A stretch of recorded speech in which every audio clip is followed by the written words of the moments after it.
the human mind is negatively biased. And the reason it's negatively biased is because it's a protective mechanism. When you look at human neurodevelopment, in fact, human development at all, we haven't really changed much in thousands of years. We really haven't changed. Yeah. Think of how different the world was in 300 years ago, let alone thousands of years.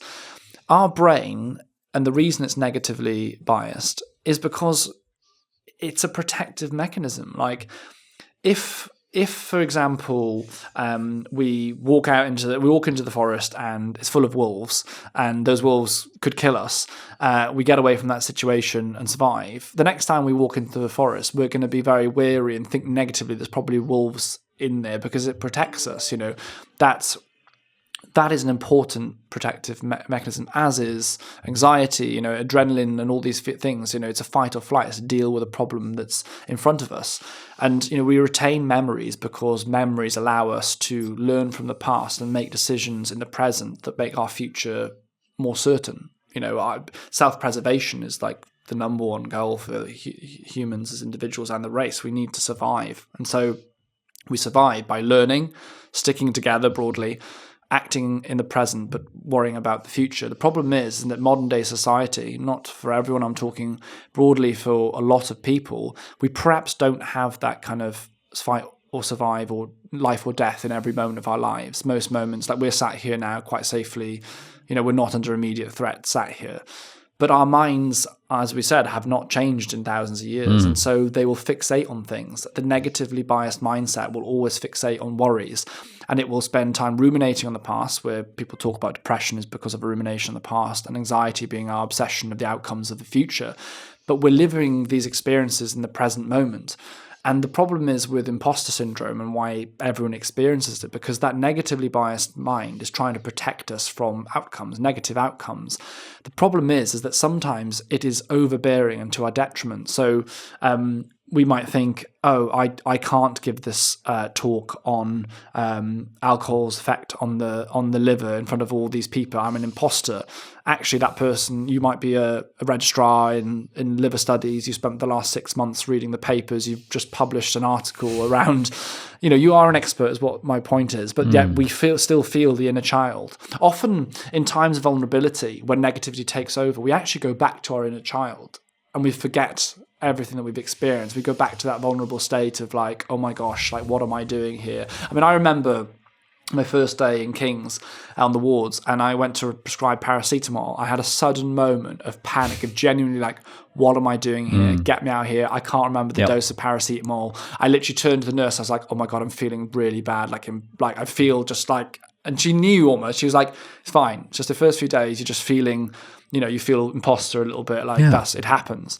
And it's the negative mindset. Now, I think people wonder, oh, wow, it would be great to get rid of imposter syndrome. I don't think it would entirely, because you become an egomaniac and think you're amazing at everything. It's great to have a perspective of like, I'm good but not perfect. Yeah. Or I'm valid or worthy of this, but maybe I'm not perfect. I can still learn. That's really important. But if you let it, imposter syndrome can take over your life. It can prevent you doing anything. And I always think it's worth remembering. I have a saying, and I always say to myself, what is the worst that can happen? And I know that sounds like I'm going to bring, lightning to be struck on me. It's not what I mean. And it's not even a throwaway of like, oh, what's the worst can happen? I don't care. That's not what I mean. I literally mean, what is the worst case here? So if I'm getting up to do a talk about mental health, you talked about when you've done many keynotes, but say you're doing keynotes on YouTube or productivity or business in front of a lot of people, you might think, oh gosh, I'm doing this. There might be like quite good entrepreneurs in the room. I'm speaking about this. What's the worst that can happen? Genuinely, you make an absolute fool of yourself. That's the worst that can happen. And like really, the worst case is you make an absolute fool of yourself. Partly you probably haven't, but you might feel that you have. You're still alive. You're still recoverable. You can still be a successful business person. You can still have a valid, enjoyable life. You can still laugh with your friends. You can eat dinner afterwards. We often think that the outcomes are so much worse than they are. In most scenarios, they're not truly the case. And so I think it's sometimes applying a bit of perspective to imposter syndrome gets you past that mindset. I had it. I mean, I sat down with Boris Johnson when he was Prime Minister. I was in Margaret Thatcher's room in number 10 Downing Street, right? And the picture of Margaret Thatcher was above his head, and he was sat there, and I was presenting to him everything that I'd found out from all the experts I'd spoke to, from the charities, from the Royal College of Psychiatry. I'd kind of garnered all this kind of stuff that we'd put together, and I was taking it to him. Imagine how much of an imposter I felt. But I literally said to myself, because I felt it coming on before I went in the room, and I thought, I was feeling almost panic, and I thought, what's the worst can happen? Yeah. I'm in this room for half an hour max. It'll be done. Worst case scenario, I never come anywhere near this place ever again. I just run away.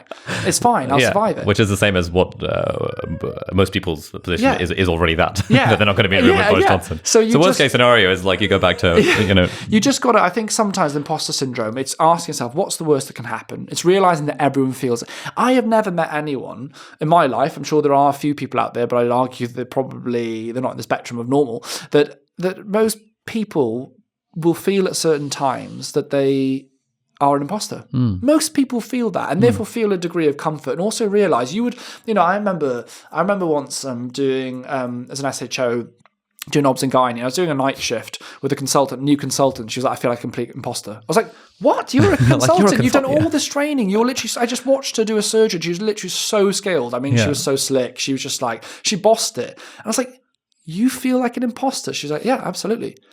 And I had this real realization. I was like, wow, I've just seen this person who's probably one of the most skilled people in life, and they're smashing this and they feel like an imposter. You realize everyone feels like it. It's not that bad a thing. When those feelings come on board, look for evidence. Look for evidence for the fact you're an imposter, then write down all the evidence for the fact you're not. And 9 times out of 10, you'll find out that you're not an imposter. And do you know what?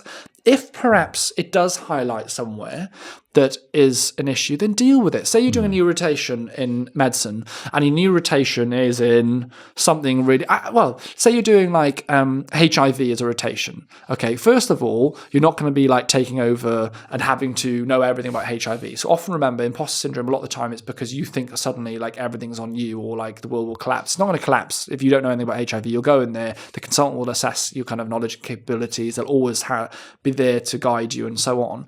But it might highlight the fact that you haven't looked up HIV for a long time and you need a bit of work and revision. So always look at things and think, what is this highlighting? Why do I feel this way? What's the evidence for and to the contrary? And actually, if there is a learning outcome, like maybe before I start HIV rotation in a few weeks' time, I'll spend 4 or 5 hours reading up on HIV and learning. And all of a sudden you feel bolstered and you feel better. Hey friends, thank you so much for watching. If you enjoyed this clip, then click here for the full unedited episode. And if you like that, then do please consider subscribing to the channel. It means a lot. Thank you so much and have a great day. Bye-bye.